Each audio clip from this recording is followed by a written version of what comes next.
Mafunzo safi? Safi. Mafunzo safi? Safi. Awe. Awa. Kwanza tumshukuru Mwenyezi Mungu kwa kutuwezesha kushiriki tukio hili ambalo linafanyika katika kata yetu ya Lualaje baada ya miaka 28. Huyo naomba sote tumshukuru Mwenyezi Mungu kwa hilo. Miaka 28 sio kidogo. Lakini niwapongeze wale ambao wamejitokeza kushiriki mafunzo haya. Ni kweli kwa idadi inaweza kaokana kidogo, lakini nina kila sababu ya kuwapongeza ninyi mliojitokeza kushiriki mafunzo haya, kwa sababu mafunzo haya hayana malipo wala hayana posho. Ni ule uzalendo wa mtu mwenyewe kwa taifa lake ndio unaomtuma kushiriki mafunzo haya. Unatumia muda lakini huna posho unayolipwa, isipokuwa ni uzalendo tu kwa taifa lako. Hongereni sana.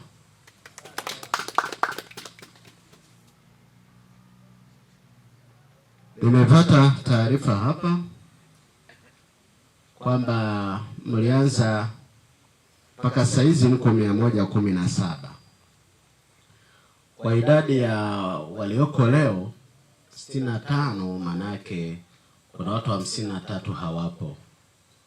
Sasa watu 53 kijeshi, hiyo ni gadi nzima. Gadi mnaijua? Mnajua gadi? Mtajua, si ndio maana mmekuja?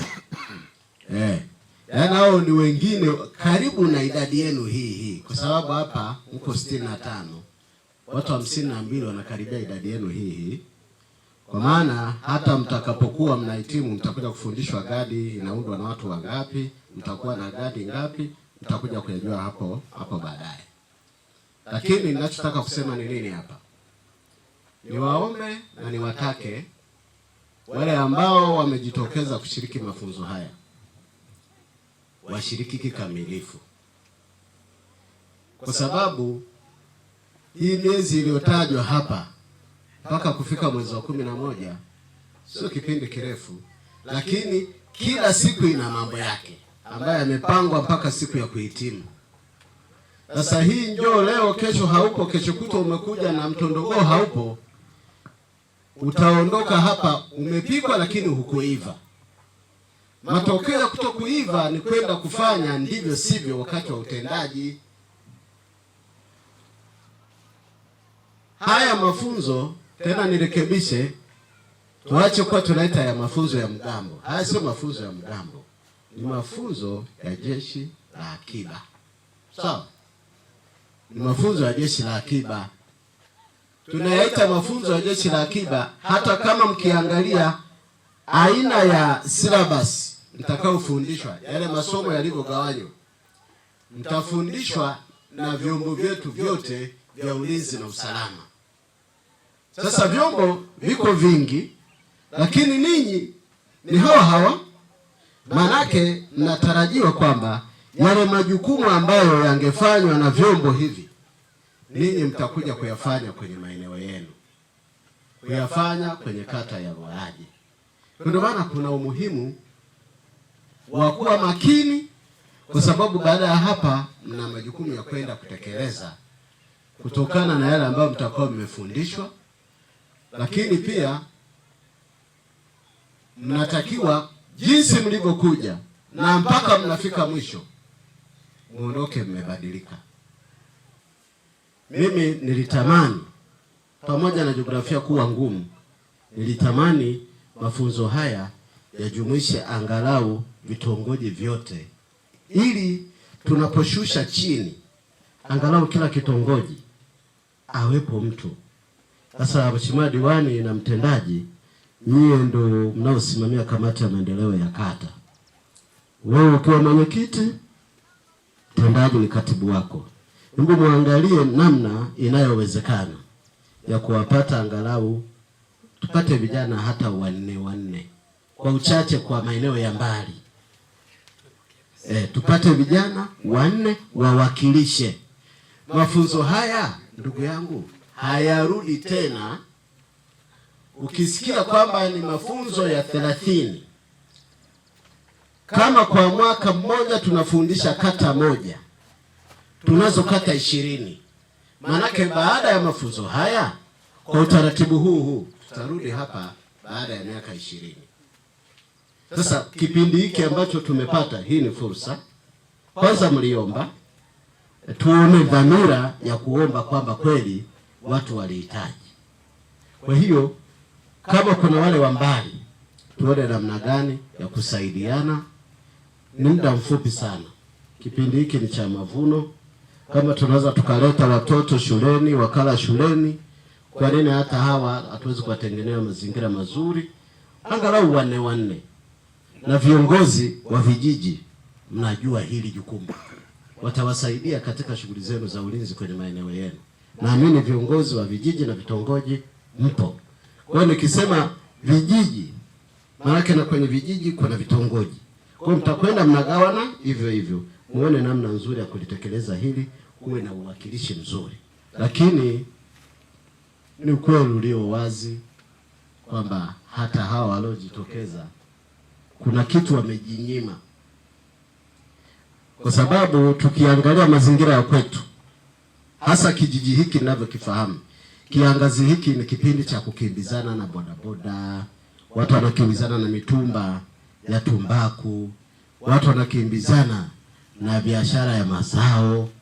Lakini kipindi hiki ninyi ndio mmejitokeza kuja kwenye mafunzo. Manake mafunzo ni mwaka huu, ni miezi michache, lakini mwakani itaendelea kuwepo. Labda kupitia hili niombe mfanye utaratibu mzuri katika masomo mazuri sana ya kuwafundisha hawa, pamoja na yale mengine ya ulinzi na usalama. Swala la ujasiriamali mlifundishe kwa upana zaidi, kwa sababu hawa nao umri ndio huu wa kwenda kuhangaika kutafuta. Lakini pia tuangalie namna ya kutengeneza vikundi kwa hawa wanaweza wakapata sifa ambazo of course wanazo, wakapata hata mikopo ya 10% kutoka halmashauri, ili angalau tutoe mfano kwamba yule ambaye hakuja ajutie kutokuja kwake, kwamba haya mafunzo yana faida zake. Sawa? Na pia tutaongea mengine siku ya kuhitimu. Manake wakati wa kufungua kuna maneno yake, lakini wakati ule mmeshakula kiapo, nako tutakuwa na maneno mengine ya kuja kuambia.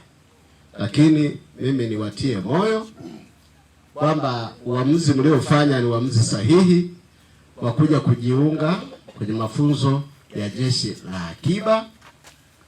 Ninyi tunawatarajia mfanye kazi hii ya ulinzi na usalama, lakini na kusimamia mipango ya maendeleo katika maeneo yetu. Wakufunzi, kwa sababu na ninyi ni timu yangu, nawapongeza kwa jinsi ambavyo mmeanza vizuri. Lakini pia nipongeze timu nzima ya kata ya Lualaje. Ninayo taarifa wakufunzi hawa mmewapokea vizuri, na niwaombe muendelee kutoa ushirikiano kwao ili kazi yao pia na wao iwe ni nyepesi. Sasa naomba nitamke rasmi kwamba mafunzo haya ya Jeshi la Akiba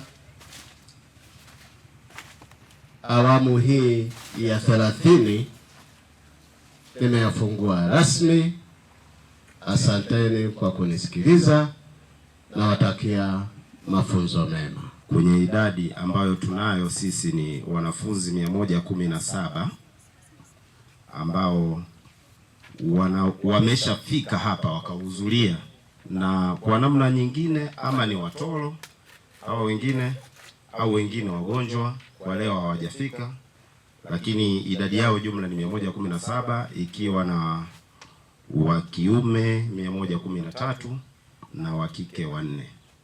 Ilivyo ajabu, wa kike 4 hawajawahi kuwa watoro, siku zote wapo, lakini wa kiume hawa 113 leo ndio wako 60.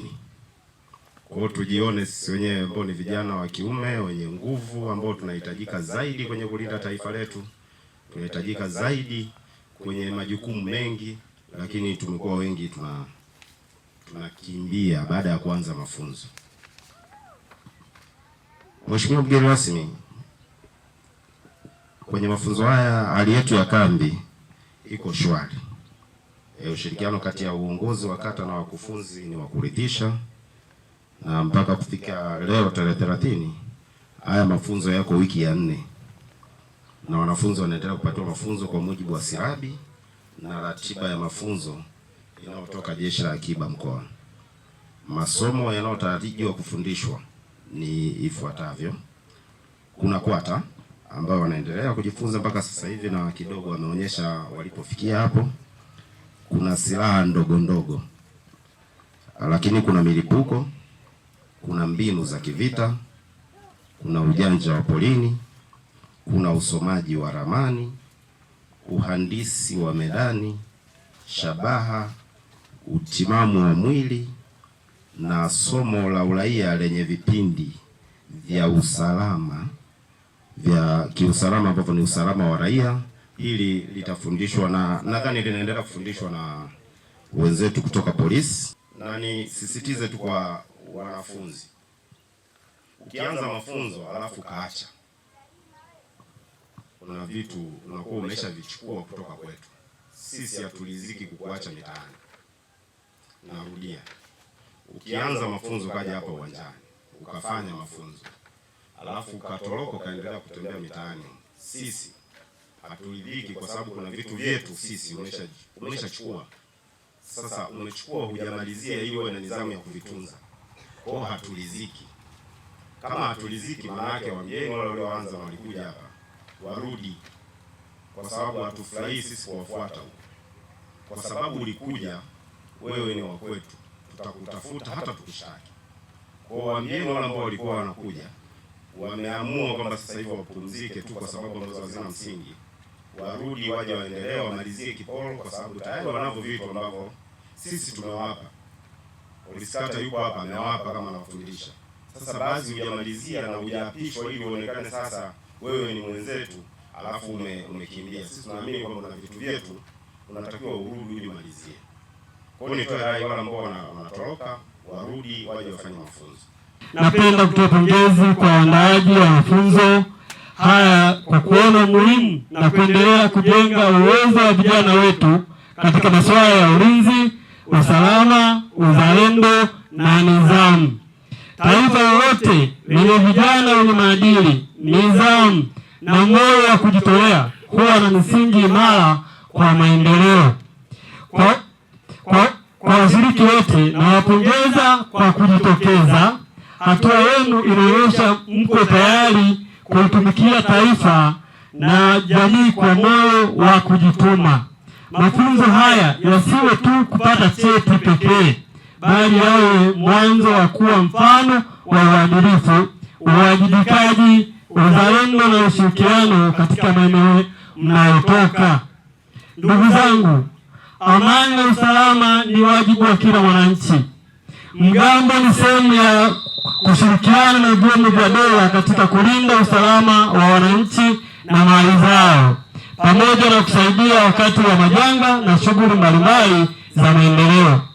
Niwasihi mtumie kipindi hiki kujifunza kwa bidii, kuheshimu wakufunzi, kutafuta taratibu zote za mafunzo na kujenga umoja miongoni mwenu. Nidhamu mnayojenga leo ndiyo itakayotambulisha kesho. Kwa niaba yangu na kwa niaba ya uongozi wote wa kata, na wakaribisha wote kwenye mafunzo haya na watakia afya njema, uvumilivu, mafanikio makubwa katika kipindi chote cha mafunzo. Tangazo. Mkurugenzi mtendaji wa halmashauri ya wilaya ya Chunya anawatangazia wananchi wote kwamba ardhi hii ndiyo amani ya nchi yetu. Tunawajibika kuwa makini sana kwa namna tunavyosimamia sekta hii ya ardhi. Swala la usajili wa ardhi sasa ni hitaji la lazima, hivyo twendeni tukasajili ardhi yetu. Tunatekeleza maono ya Mheshimiwa Rais kwamba wananchi wote vipande vyao vitambuliwe, vipimwe, baadaye visajiliwe ili kupunguza migogoro na kuongeza thamani ya ardhi katika maeneo hayo. Marufuku kununua eneo ndani ya wilaya ya Chunya pasipo kuiona idara ya ardhi. Tunaendelea kufanya vizuri, ndio maana unaona Chunya hizi imetulia, na tunaomba ushirikiano kwa wananchi wote wa Chunya, tuendelee kushirikiana pale ambapo tunakuja kutoa huduma ya ardhi. Kwa hiyo nipende kutumia nafasi hii kuwakaribisha wananchi sana idara ya ardhi. Ofisi ya mkurugenzi muda wote iko wazi. Limetolewa na mkurugenzi mtendaji halmashauri ya wilaya ya Chunya. Endelea kutufuatilia kupitia YouTube ambako tunapatikana kwa Chunya DC Online. Website ama tovuti tunapatikana kwa www.chunyadc.go.tz. Lakini Instagram tunapatikana Chunya_official.